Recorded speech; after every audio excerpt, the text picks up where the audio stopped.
Bab 1481. Pergi untuk mati. Kenapa aku tidak terpikir namanya? Tukat Horne mengepalkan tinjunya dengan erat. Dia tidak dapat menemukan penggantinya, alasan utamanya karena batasan dari Mahaguru. Dan juga aturan Kaisar Shuidan bahwa orang dari sesama tidak dapat diganti. Tapi Nathan Clark bukan dari Wangsa Shuidan. Hanya dapat dikatakan ada hubungan kerabat. Biarkan Nathan menggantikannya. Teriak orang banyak. Kalau begitu Nathan Clark akan menggantikannya. Namun, Tuan Thorne, masalah ini harus didiskusikan dengan nenek. Semua orang mengingatkan. Oke, aku akan langsung berbicara dengan kakak kedua. Segera, semua orang berkumpul di tempat nenek. Oke. Tukarkan Nathan dengan Mauno. Aku selalu optimis dengan Mauno, dan aku juga tidak tega melihatnya bergabung dengan pasukan siap mati. Nenek sangat optimis dengan Mauno Thorne, di antara keduanya, dia langsung memilih Nathan. Nenek harus berpikir dua kali. Ini masalah untuk bergabung dengan pasukan siap mati, begitu pergi, tidak akan pernah kembali. Dengan begitu, Kirana kehilangan suami, dan Nana akan menjadi yatim. Seseorang mengingatkan. Nenek dengan kejam berkata, Nathan Clark saja. Aku akan melindungi ibu dan anak itu. Mereka sama sekali tidak membutuhkan Nathan.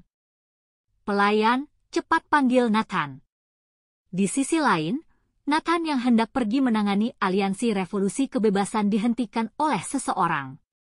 Dia datang ke rumah leluhur keluarga Andersen dengan curiga. Apa?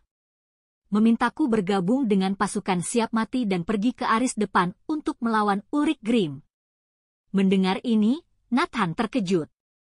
Dia ingin menyingkirkan Ulrich Grimm, tapi dia tidak punya kesempatan. Tidak menyangka Wangsa Shuidan begitu mudah mendapatkan kesempatan? Bukankah ini yang dia inginkan? Karena dia memiliki firasat yang sangat kuat, Ulrich Grimm terlalu kuat, murid 5 Basilis Neslandia tidak akan kuat menanganinya. Dia akan merasa lebih tenang jika dia yang pergi ke sana sendiri. Hanya saja dia tidak memiliki alasan untuk pergi. Sekarang sudah ada. Adapun aliansi revolusi kebebasan bukan yang terpenting untuk saat ini, yang terpenting adalah Ulrich Grimm. Nathan Clark, asalkan kamu bergabung dengan pasukan siap mati menggantikan Mauno, aku jamin istri, putri dan keluarga ibumu akan aman selama sisa hidup mereka. Jika tidak, kamu akan tahu apa yang akan terjadi. Nenek mengancam. Baik, aku setuju. Nathan setuju tanpa ragu sedikit pun. Ini membuat nenek dan yang lain terkejut. Apa mungkin Nathan akan setuju dengan mudah? Tapi mereka tidak terlalu memikirkannya. Tidak berapa lama, Wangsa Shuidan mengumpulkan anggota pasukan siap mati dan mengantar mereka pergi. Kaisar Shuidan mengabsen 25 orang yang berpartisipasi dalam pasukan siap mati satu persatu. Mauno Thorne! Di mana orangnya? Saat nama Mauno Thorne dipanggil, tidak ada yang menjawab. Dia sama sekali tidak hadir. Adik ke-8, di mana dia? Kaisar Shuidan melemparkan tatapan dinginnya ke wajah Tukat Horne.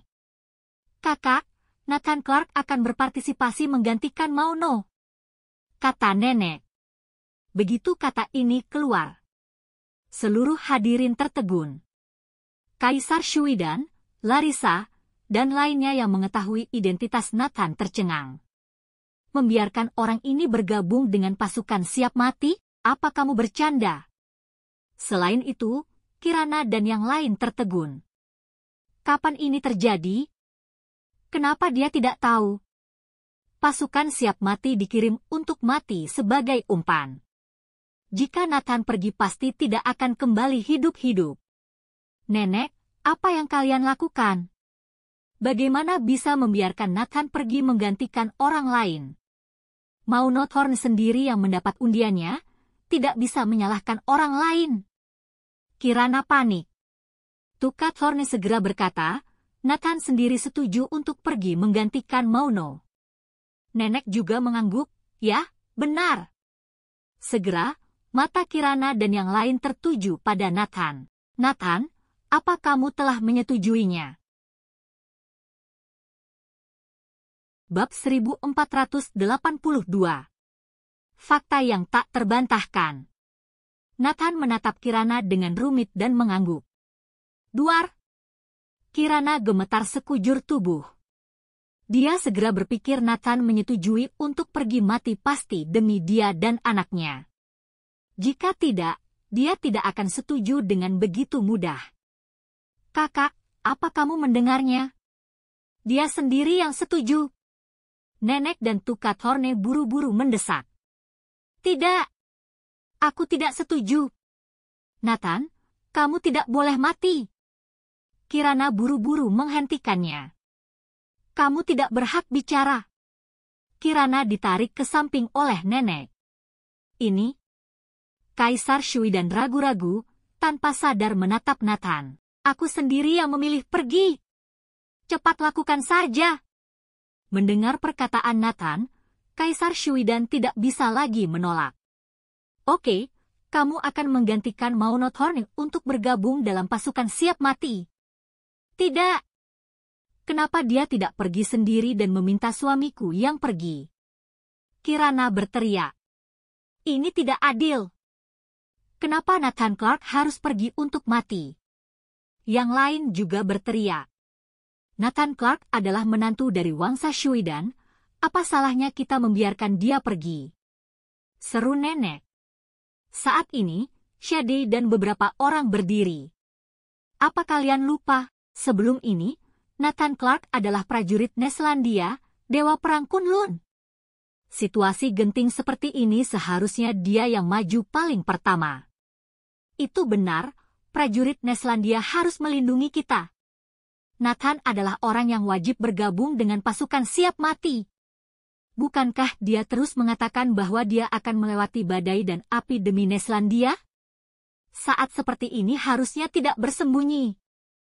Kirana berargumen, ini namanya pemerasan moral. Partisipasi seharusnya bersifat sukarela. Melihat bahwa kedua belah pihak akan bertengkar, Nathan menghibur, Kirana, jangan khawatir, aku akan kembali. Tapi kamu akan mati, bagaimana kamu bisa kembali? Di seluruh Neslandia siapa yang tidak tahu seberapa kuat Ulrich Grimm? Ayo berangkat. Sudah waktunya. Pasukan siap mati Wangsa Shuidan telah dibentuk dan akan menuju ke utara setelah berkumpul dengan yang lain. Dengan cara ini, Nathan menggunakan nama Maunot Horne untuk melawan Ulrich Grimm. Adapun aliansi revolusi kebebasan, Nathan menugaskan Glaceon dan kekuatan 4 Wangsa mengawasinya. Untuk saat ini, mereka berdiam dan menunggu aba-aba darinya. Di pangkalan rahasia Gandala, 1000 orang pasukan siap mati telah berkumpul. Semua orang memakai topeng dan baju perang. Jadi bahkan prajurit Fradron tidak mengenali Nathan. Setiap anggota pasukan siap mati harus patuh tanpa syarat. Apa kalian mengerti? Prajurit Fradron memberikan komando mutlak kepada keempat murid Basilis. Termasuk bersiap untuk pergi mati. Harus patuh tanpa syarat. Mengerti? Semua orang berteriak serempak. Zeno berempat memeriksa kembali dan mengangguk puas, tidak buruk. Kalau begitu ayo berangkat. Mereka berempat membawa 1000 pasukan siap mati berangkat ke perbatasan utara. Apa ada kabar dari Nathan? Apa mereka belum bertindak? Prajurit Fradron mulai bertanya tentang tindakan Nathan. Tidak, diam tak bergerak. Ada apa dengan Nathan? Apa dia tidak mematuhi perintah? Tidak mengikuti perintah. Apakah Nathan kesal karena kita meminta para murid 5 Basilis Neslandia untuk menangani Ulrich Grimm? Kami mengakui bahwa Adipati Agung sangat kuat, tetapi 4 murid Basilis Neslandia lebih kuat. Ini adalah fakta yang tak terbantahkan. Sampaikan perintah agar Nathan segera membasmi aliansi revolusi kebebasan. Bila melanggar hukum militer akan diberlakukan.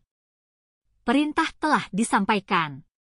Hanya saja Nathan bergabung dalam pasukan siap mati. Tentu saja dia tidak menghiraukan. Bersambung.